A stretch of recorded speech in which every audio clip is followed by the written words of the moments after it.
وہ ایک عجیب سی رات تھی۔ مجھے سمجھ نہیں آ رہا تھا میں کیا کروں، کیا نہ کروں۔ شادی کی پہلی رات تھی اور دلہن بنی بیٹھی میری بیوی نے کہا کہ خبردار مجھے ہاتھ مت لگانا، میں کسی اور سے محبت کرتی ہوں۔ یہ زبردستی کی شادی ہوئی ہے اور یاد رکھو تم کچھ بھی کر لو میری محبت نہ حاصل کر پاؤ گے، نہ میں تمہیں چاہوں گی۔ اس کی آنکھوں میں آنسو تھے۔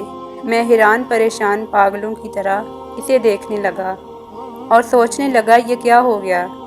جب کچھ سمجھ نہ آیا تو اٹھا، وضو کیا اور نماز کے لیے چلا گیا اور اپنے اللہ سے ذکر کیا کہ یا ربا یہ کیسا امتحان ہے۔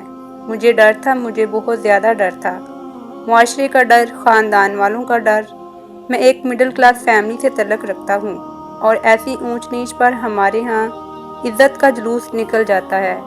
مختلف سوچیں آ جا رہی تھیں کہ اگر یہ صبح گھر گئی اور واپس نہ آئی تو میری عزت کا کیا ہوگا۔ کیا پتہ یہ اپنے گھر میں یہ ہی نہ کہہ دے یہ نہ مرد ہے، اس سے شادی ختم کروا دو۔ ایک بار تو سوچا کہ زبردستی کرتا ہوں، گناہ نہیں، میرے نکاح میں ہے، مگر میرا دل نہ مانا۔ میں نے اس سے بات کرنا چاہی مگر مجھے گوارا نہ ہوا کہ میں اس عورت کی منت کروں جس نے مجھے یوں ٹھکرا دیا ہے۔ اللہ تعالیٰ سے شکویں شکایتیں کرتا کرتا سو گیا۔ اگر اسے کسی اور سے محبت تھی تو نکاح کے لیے ہاں ہی نہ کرتی یا مجھے ہی بتا دیتی، میں خود اس سے رشتہ ختم کر دیتا۔ بات شادی تک بڑھتی ہی نہ، میری زندگی برباد تو نہ ہوتی۔ میں متوسط طبقے سے تعلق رکھنے والا آدمی شادی پر اپنی ساری جمع پونجی لگا چکا تھا۔ خیر، جب صبح ہوئی وہ اپنے گھر چلی گئی، کوئی بات نہیں ہوئی۔ 3 دن تک کوئی ہلچل نہ ہوئی۔ 3 دن کے بعد اس کی امی کی کال آئی کہ بیٹا تم آئے نہیں۔ اپنی دلہن کو لینے تو میں چلا گیا۔ میں نے وہاں بھی کوئی بات نہیں کی۔ ہم گھر واپس آ گئے۔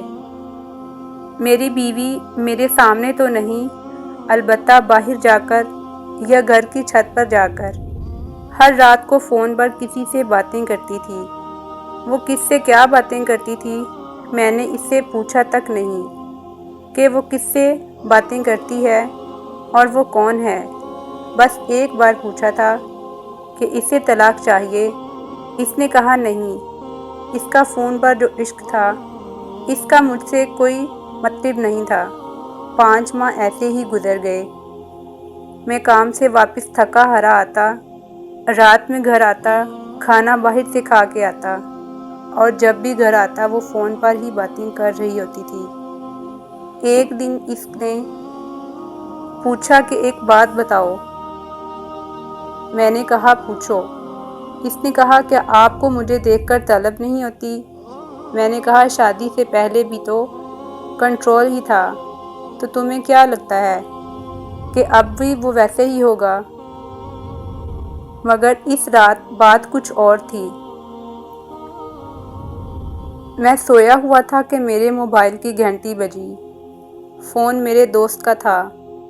اس نے مجھ سے کہا کہ تمہاری بیوی کسی اور کے ساتھ فلاں ہوٹل میں بیٹھے ہوئے ہے۔ مجھے پہلے تو یقین ہی نہ آیا، مگر جب اپنی بیوی کو گھر نہ پایا تو بے حد غصہ آیا، اتنا کہ مجھے اپنا دماغ پھٹتا ہوا محسوس ہونے لگا۔ میں نے اس کی عزت رکھی، کسی کو بھی کچھ نہ بتایا، پر اس نے میری عزت نہ رکھی۔ میں ہوٹل کی طرف چل دیا، خود کو بہت زیادہ پرسکون رکھا۔ وہاں اس کو کسی غیر مرد کے ساتھ بیٹھا دیکھا تو آواز دی اور کہا کہ چلو گھر چلو۔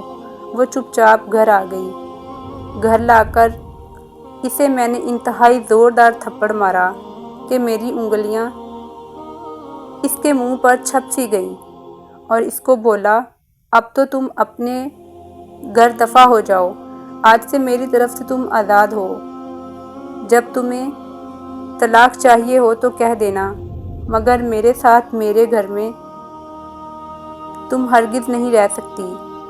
وہ عورت یعنی میری بیوی آج بھی اپنے میکے گھر میں ہے، طلاق نہیں مانگی اس نے۔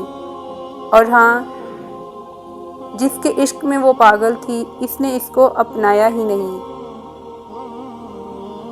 اور اپنا مطلب نکال کر بھاگ گیا۔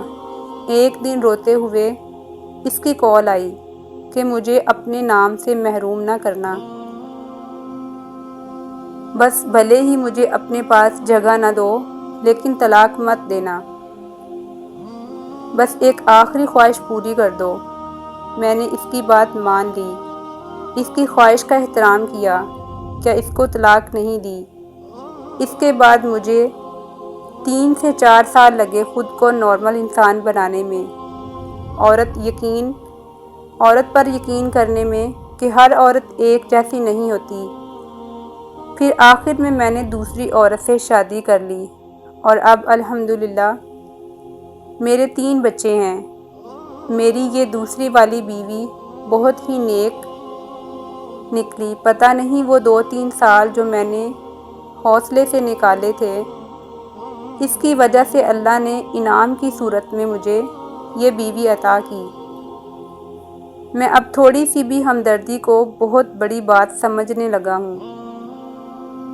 میں ذرا سا بھی پریشان ہو جاؤں تو میری بیوی کی نیندیں اڑ جاتی ہیں۔ اس کو مجھ سے عشق کی حد تک پیار ہے